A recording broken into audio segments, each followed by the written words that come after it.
Petite annonce, il est interdit de reproduire le livre Change-toi toi-même et change ton pays.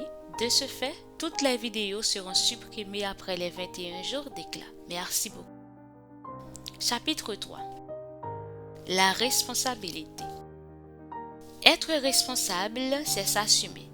La responsabilité est l'obligation de remplir une chose et de réparer une faute. Elle est également le devoir de répondre en toutes circonstances de ses actes et d'en assumer les conséquences. Les questions suivantes sont directement liées au principe de responsabilité. Qui est à l'origine de? Qui a commis la faute? Qui aurait pu ou dû l'empêcher? La responsabilité implique, en amont, une obligation de prendre des dispositions pour que quelque chose arrive ou n'arrive pas, et en aval, celle d'assumer les conséquences au cas où la chose qui devrait arriver n'arriverait pas, ou encore arriverait celle qui ne devrait pas arriver. Être responsable, c'est subir soi-même les conséquences de ses actes. Citation de Pascal Salin. Refus d'acceptation de la responsabilité. Ce n'est pas ma faute. C'est l'une des expressions les plus populaires dans ton pays. Elle est sur toutes les lèvres. Il y a un sentiment d'irresponsabilité généralisé dans le pays et c'est pourquoi il est dans cette situation. Comme l'a justement dit Gustave Le Bon, l'anarchie est partout, quand la responsabilité n'est nulle part. C'est l'autre que tu considères comme responsable. Tu cherches toujours un bouc émissaire, quelqu'un d'autre à blâmer et à qui imputer la responsabilité. Tu fais des enfants alors que tu n'étais pas encore financièrement prêt. Tu considères qu'une autre personne a la responsabilité de te procurer les moyens de subvenir aux besoins des enfants que tu as fait librement. Tu n'as même pas remarqué que cette personne à qui tu t'adresses limite librement le nombre de ses enfants. Tu n'as pas un emploi parce que tu n'as pas appris correctement une profession ou que tu es complexé. Tu considères que l'autre est responsable. Tu n'as pas une maison, une voiture, etc. Tu considères que l'autre est responsable. De même, ton pays est pauvre et tu considères qu'un autre pays est responsable. Est-ce que cet autre pays t'empêche de nettoyer tes villes, d'avoir de bonnes écoles et d'universités, de mettre de l'ordre dans tes finances, de collecter les taxes et les impôts et de les retourner sous forme de services à ta population, de combattre la corruption, de contrôler tes dépenses, d'organiser des élections libres et honnêtes, de réformer les systèmes éducatifs, sanitaires et judiciaires, etc. Alors, en quoi un autre pays est-il responsable du sort du tien? Au contraire, ces pays que tu accuses d'être responsables de tous tes malheurs sont prêts à échanger avec le tien leurs bonnes pratiques en matière de gouvernance. Ils offrent à ton pays des bourses d'études pour former de jeunes cadres dans tous les domaines de la gouvernance. Finalement, tu es toi-même responsable de quoi? C'est ton pays qui est rebelle aux bonnes pratiques de gouvernance. Ce sont tes dirigeants qui ne mettent pas à profit les expertises internationales et nationales à leur disposition. Or, justement, si tu ne te considères pas comme responsable, tu ne prendras jamais les dispositions pour changer les choses. Si tu considères l'autre comme responsable de tout, responsable de ton sort, responsable de ta misère, responsable de la situation de ton pays, alors tu attendras que l'autre prenne des mesures pour changer ta vie personnelle et ton pays. Et c'est là le pire des sentiments, parce que tu deviens un foyer de haine, de jalousie, de méchanceté et de violence. Tu bloques ton évolution personnelle et le développement de ton pays. De tels sentiments te rendent dangereux et les autres se méfieront de toi. Il ne faut même pas rendre Dieu responsable de ta situation, parce qu'il t'a donné les ressources nécessaires à l'amélioration de ton existence propre et celle de ton pays. Il t'a donné la vie, l'être et l'intelligence. C'est à toi d'en faire un usage optimal et d'encourager tes compatriotes à faire de même. On observe à tous les niveaux ce refus d'assumer sa responsabilité. Un article de la Constitution d'un pays comme le tien dit ceci. Le président de la République, chef de l'État, veille au respect et à l'exécution de la Constitution et à la stabilité des institutions. Il assure le fonctionnement régulier des pouvoirs publics ainsi que la continuité de l'État. Le chef de l'exécutif de ce pays considère que cet article ne lui donne que des prérogatives, des pouvoirs et des droits. Il ne voit pas la charge et la responsabilité qui lui sont confiées. Or, c'est bien de cela qu'il s'agit.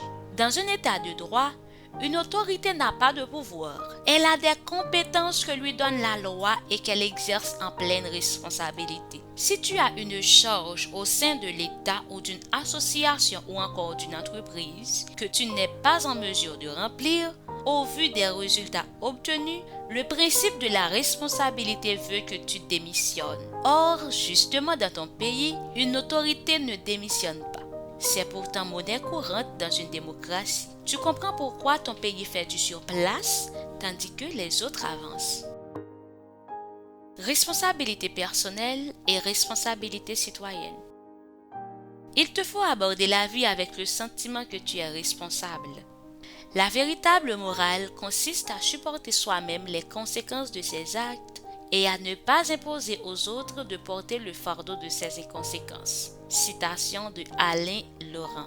Être responsable, c'est s'assumer. N'oublie pas que tu es libre et plus tu es libre, plus tu es responsable. Tu es le capitaine de ton bateau, le bateau de ta vie, le bateau de ton pays. Tu lui donnes la direction que tu veux. Si tu mets le cap sur le nord et que tu fais preuve d'intelligence dans le choix de la direction, de détermination face à la longueur de la route, de courage face aux intempéries et aux difficultés, tu arriveras à bon port. Mais si, au contraire, tu laisses ton bateau sur la mer de la vie sans orientation, les vagues te conduiront au gré du vent et du courant. Tu arriveras quelque part, mais certainement pas à la destination souhaitée. Alors, ne t'en étonne pas. Ce que tu dois savoir est qu'il y a un effort à faire quand tu veux aller dans une direction précise, alors qu'il n'y a pas d'effort à faire dans le cas contraire. Tu dois te considérer comme responsable de ton destin quand tu veux arriver quelque part. Si tu considères les autres comme responsables, alors tu ne souhaites arriver nulle part. Il faut t'assumer, comme le dit Antoine de Saint-Exupéry. Être homme, c'est être responsable. Ou encore, l'homme est ce dont il est responsable. Ton progrès personnel et celui de ton pays ne sont nulle part ailleurs que dans ta responsabilité personnelle et celle collective de tes compatriotes et de toi-même. C'est une lâcheté de projeter sur les autres la responsabilité qu'on se refuse. Citation de Julio Cortázar. Tu dois savoir que quand les choses vont mal dans ton pays, c'est pour toi qu'elles vont mal. C'est ta situation qui va se détériorer. Dès que tu constates une situation susceptible d'avoir des conséquences néfastes pour ton pays ou tes compatriotes, tu dois te considérer comme responsable même si tu n'en es pas l'auteur. Comme citoyen, tu n'es pas responsable parce que tu aurais commis une faute. Tu es responsable face à toute situation qui risque de causer préjudice à ton pays et à tes compatriotes. Tu dois faire quelque chose. Tu n'as pas besoin d'attendre que la situation tourne au pire. Comme l'a justement fait remarquer l'écrivain français Xavier Forneret, le malheur a un fond et un bord. Nous attendons que nous soyons au fond pour nous demander comment nous sommes arrivés au bord. N'attends donc pas que ton pays soit au fond pour activer ta responsabilité. Un pays n'est pas l'entreprise privée des dirigeants. Comme citoyen d'un pays, tu n'es pas un employé travaillant dans une entreprise privée. C'est là toute la différence. Dans une entreprise privée où tu ne serais qu'un employé, tu peux te contenter de faire ton travail et, s'il le faut, faire des suggestions aux dirigeants qui peuvent les accepter ou les rejeter. Si, dans leurs entêtements et leur mauvaise gestion, ils conduisent l'entreprise à la faillite, c'est leur affaire. Tu te trouveras un nouvel emploi dans une autre entreprise. Il n'en est pas de même de ton pays. Il est plus facile de te trouver un nouvel emploi dans une autre entreprise qu'une nouvelle citoyenneté dans un autre pays.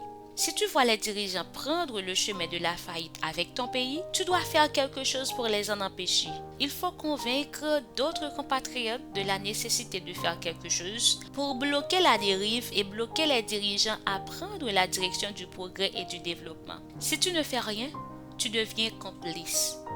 C'est à cet engagement citoyen que t'invite Albert Einstein quand il dit « Le monde ne sera pas détruit par ceux qui font le mal, mais par ceux qui les regardent sans rien faire. » Ne l'oublie pas, ce n'est pas parce qu'un pays est riche et développé que les dirigeants et les citoyens ont le sens de la responsabilité, c'est plutôt parce que les dirigeants et les citoyens ont le sens de la responsabilité que leur pays devient riche et développé.